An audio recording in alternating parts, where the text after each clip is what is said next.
Haven't you guys heard about the coolest anime ever? Well, either way, I'm gonna tell you about it today.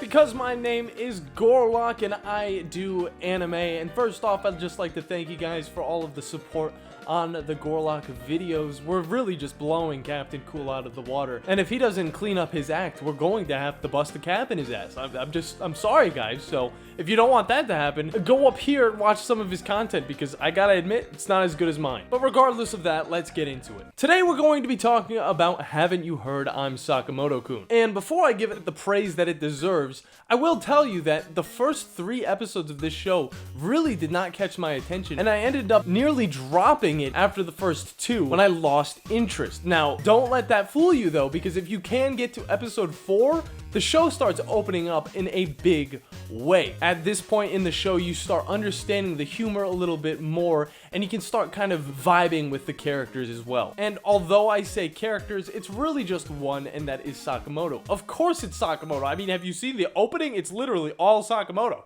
He is the coolest guy ever. It's pretty much like if you put SpongeBob and Jack Reacher together, you get this guy. And I know, he looks like a doofus, and he may act like a doofus at times, but I'm gonna be honest with you guys, he starts warming up to you, and you start loving him by the end of this show. It starts out very ridiculous and in your face, and honestly, I didn't know how to feel about it, and the animation wasn't really pulling me in either. And the lack of characters that we were really introduced to that seemed like they had the longevity as other anime do kind of discouraged me from watching the show as well, because all we really get is this one dude who does everything kind of goofy, but he also succeeds, and this kind of relates to the show lookism in the way that you don't really have to worry about what happens to this dude because he's literally perfect and he does everything right. But in this show, they actually bring the comedy aspect to it, and I freaking love it. Think about Saitama, but instead of being a perfect fighter, just think about the perfect man in general. I mean, this guy is literally the kindest and the coolest to everybody, guy and girl. He doesn't care. He just does what he does and he moves on with his day.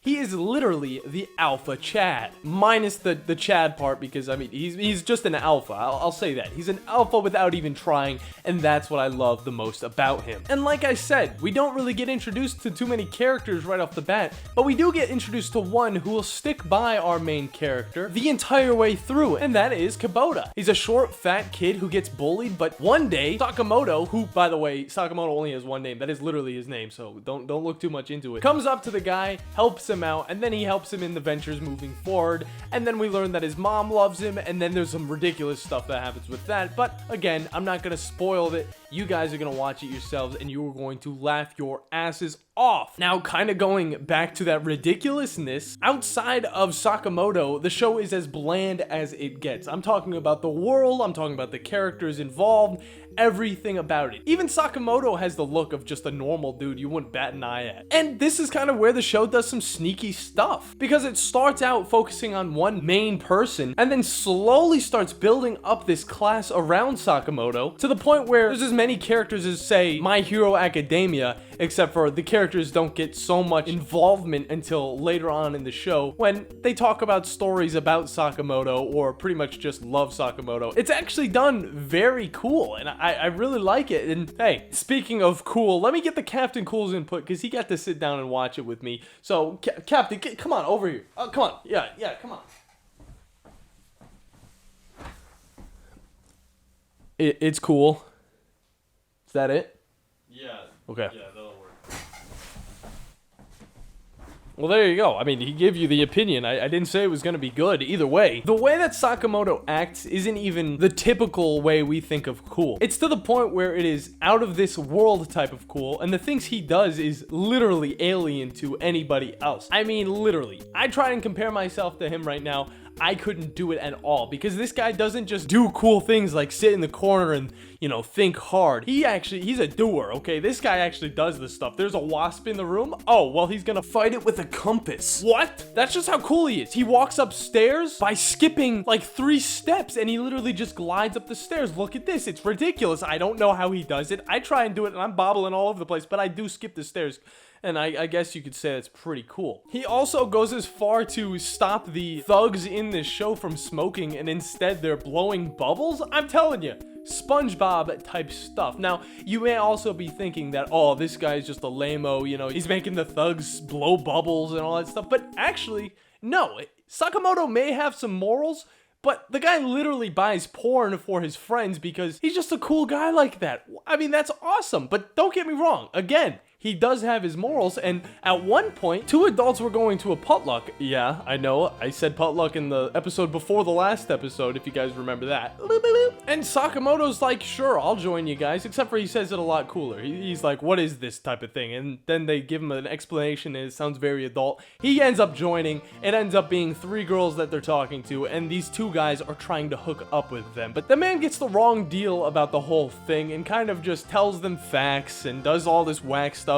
And it ends up irritating the 2 guys to the point where they need to get rid of him by buying the guy a cola so that he would embarrass himself when he goes up and sings karaoke. Which, by the way, this man's got some pipes and he sings a beautiful classic Gregorian chant.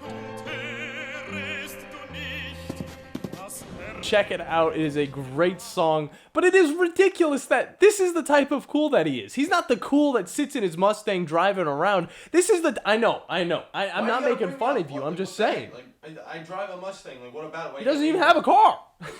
He is the type of cool that just blows your mind and then makes you think, well, what is cool in the first place? And it's really just about being yourself, but also being able to do things perfectly. And it's also extremely goofy. I mean, at episode 4, you think, oh, well, it's just gonna keep being kind of this goofy comedy, but then it expands to the point where it just blows your mind. There is a fire drill going on in the school. Now, it is just a drill. All the students evacuate, including Sakamoto, and he's doing this very whack thing that I'm just like, what the fuck are you doing, dude? I mean, come on, that doesn't look cool at all, but you know what? It's whatever. As all the kids exit the building, they then notice that one of the students is missing, and this is where Sakamoto jumps into action. He runs back into the building, he puts a bandana around his face, drenches himself in water, and gets down on the ground and starts crawling to the student. And at this point, the student's thinking, what the hell is going on? I feel like something is really going down here in the school.